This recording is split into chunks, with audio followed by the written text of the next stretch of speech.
ایک طرف تو پاکستان کے اندر جو ہیں وہ پاکستان کے لوگ بہت مخالف ہے، پاکستان مخالف باتیں کر رہے ہیں، دوسری طرف افغان صدر جو ہے وہ ٹویٹس کر رہا ہے اور پاکستان مخالف قوتوں کی شہ وہ دے رہا ہے، اور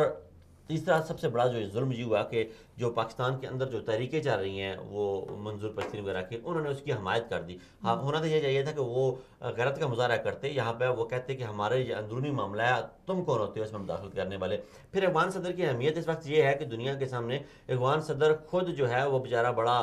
مجبوری کی زندگی گزار رہا ہے، اسے اس کے اپنے ملک کے مستقبل کے ہونے والے معاملات میں دخل اندازی کرنے نہیں دی جا رہی، تو ایسے میں وہ کیسے پاکستان کے اتنے معاملے میں بول سکتا ہے؟ دیکھیں، آپ کو یاد ہوگا کہ 2 ہفتے پہلے افغان صدر کا خصوصی نمائندہ پاکستان آیا ہوا تھا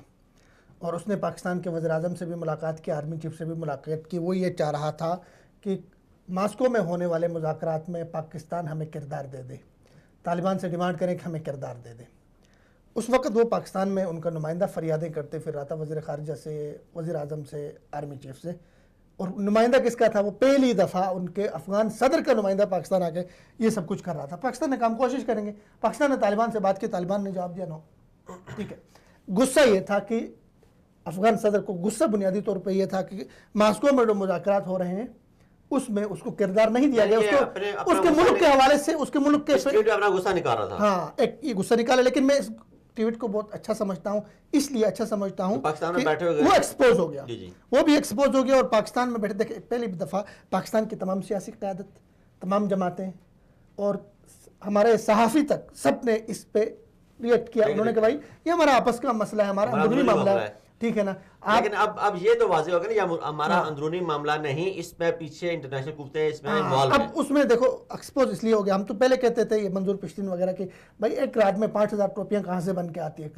ادھر آپ کے وزیرستان میں 10,000 اکاؤنٹ فیس بک پہ، یہ سارا مطلب ایک پلانٹڈ وہ تھا، ایک تحریک کھڑی کی گئی تھی افغانستان سے پختونستان بنانے کے لیے، تو ادھر سے شکریہ۔ دیکھو آپ کے، دیکھو پھر پاکستان میں کہتے ہیں آزادی نہیں ہے، آپ کے قومی اسمبلی میں بیٹھا ہوا محسن داوڑ اس کا شکریہ ادا کر رہا ہے جو پاکستان کے خلاف ٹویٹ کر رہا ہے۔ بھائی میں اگر پاکستان کا صدر ہوتا تو میں ٹانگیں توڑتا ان کی، حکم دیتا۔ ڈکٹیٹرشپ ضروری ہے ملک یار، یہ آپ کا ملک کیا ہے بھائی؟ ہم نے ٹھیکہ لیا جعفر اور طلب کرتے ہیں، اس محسن داوڑ سے جواب طلب کیا جائے نیشنل اسمبلی میں۔